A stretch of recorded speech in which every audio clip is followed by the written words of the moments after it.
Daar is dinge wat die mens maar dryf om 'n leuen te wil lewe. En ons moet dit kan identifiseer. Want as jy dit kan identifiseer, dan gaan jy weet of jy in so 'n lewe van leuns miskien vasgevang is en sal jy kan werk na die waarheid toe. Jy luister na Kort en Kragtig en ek is Fanie Meiburg. Kom ons word kragtig deur die woord.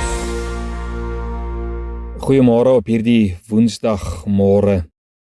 Ek het gister gesê dat ons werk 'n bietjie rondom om 'n leuen te lewe en vandag kyk ons 'n bietjie na die snellers, die triggers, soos wat hulle sê.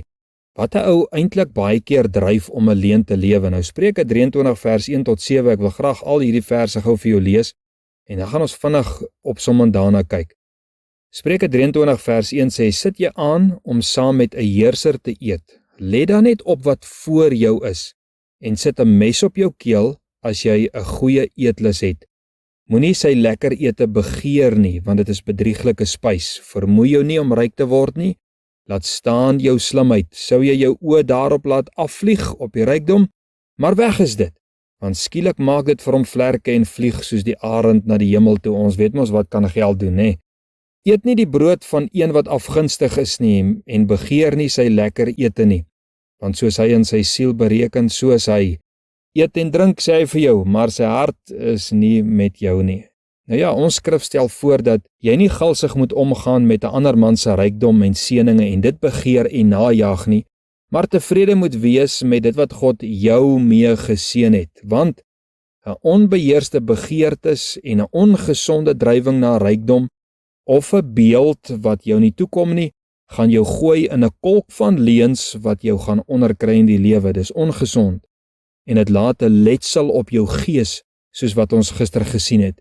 Nou wat trigger 'n mens om 'n leuen te lewe? Net 'n paar goeters vinnig opsommend. Wat trigger 'n ou?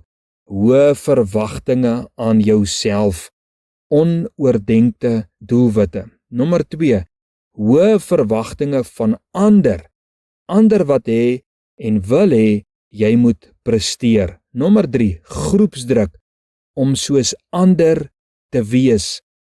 Nommer 4, vinnige, vroegtydige sukses.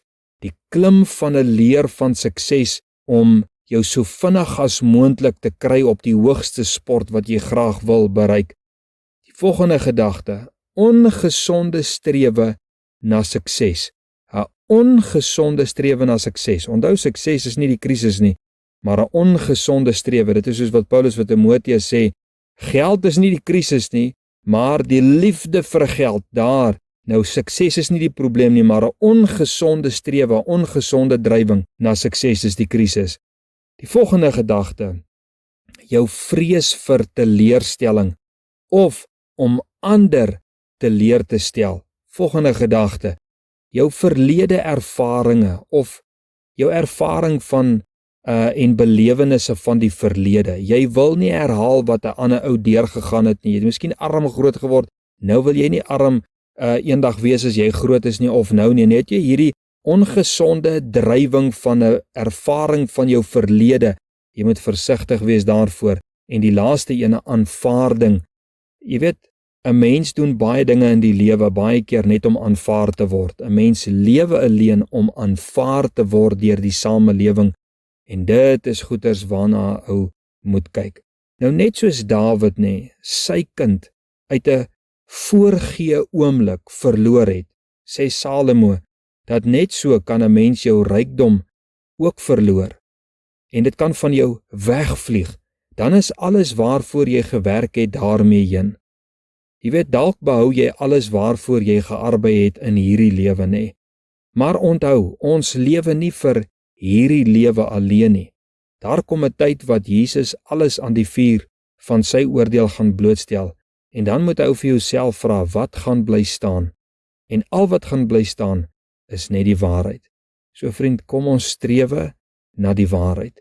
Môre gaan ons 'n bietjie kyk na, wat is die oplossing? As 'n mens juis verval het in 'n lewe van leuns, hoe kom 'n mens daaruit? Here, ons dankie dat U ons rig in die waarheid, juis hierdie tipe waarheid wat ons vrymaak. Amen.